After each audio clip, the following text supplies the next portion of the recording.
Hello, my name is Alison Findlay and I'm Professor of Renaissance Drama. My research specialisms are in writing of Shakespeare and his contemporaries, writing by both men and women in the 16th and 17th centuries. This year, I'm looking forward to teaching you about Aphra Behn's short early novel, Oronooko, which was published in 1688. This is a book about slavery, set in Surinam in South America, amidst the practice of bringing Black Africans to work on the sugar plantations. Surinam was an English colony and then a Dutch colony. It's still a country where race, power, corruption and liberation are in the news. Last week, on the 16th of July 2020, Chan Santoki, the leader of the Progressive Reform Party, was sworn in as its new president, having been the chief of police responsible for convicting Buthelezi, the previous president, of the murder of his political opponents. 332 years after the publication of Oronooko, we're still very much in the middle of a worldwide awareness that Black lives matter. Even though we need to avoid projecting our present values on race back onto the past, Aphra Behn's text raises some disturbing and enlightening insights that you'll be able to explore as you read the text and get to discuss it.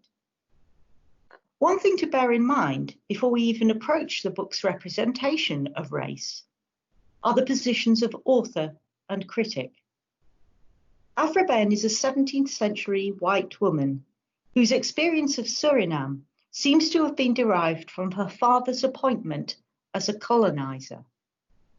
I, on the other hand, am a 21st century woman reader from an all-white background.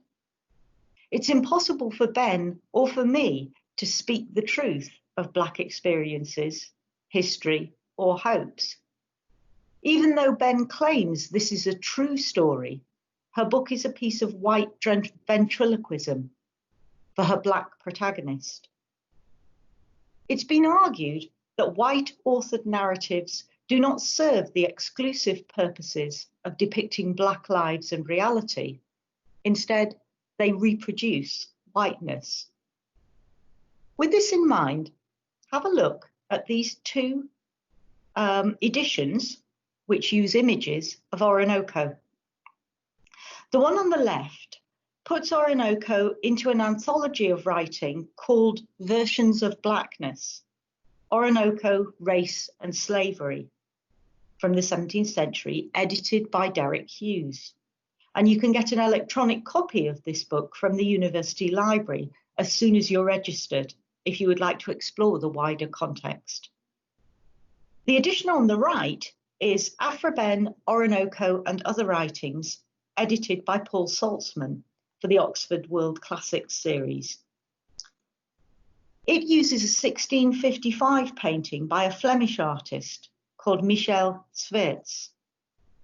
Which one of these do you think is the most appropriate for Behn's narrative?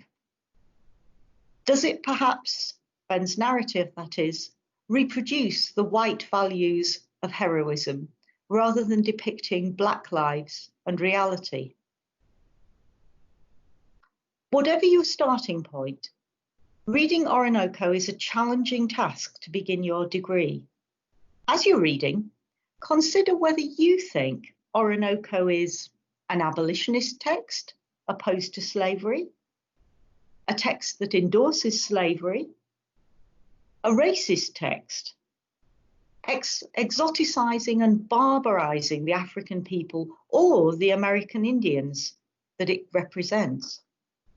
Or is it a text that challenges emerging discourses of racism, questioning assumptions of racial inferiority? These are not mutually exclusive categories and might well shift at different points in the narrative, along with your own sympathies and fascination in what is described.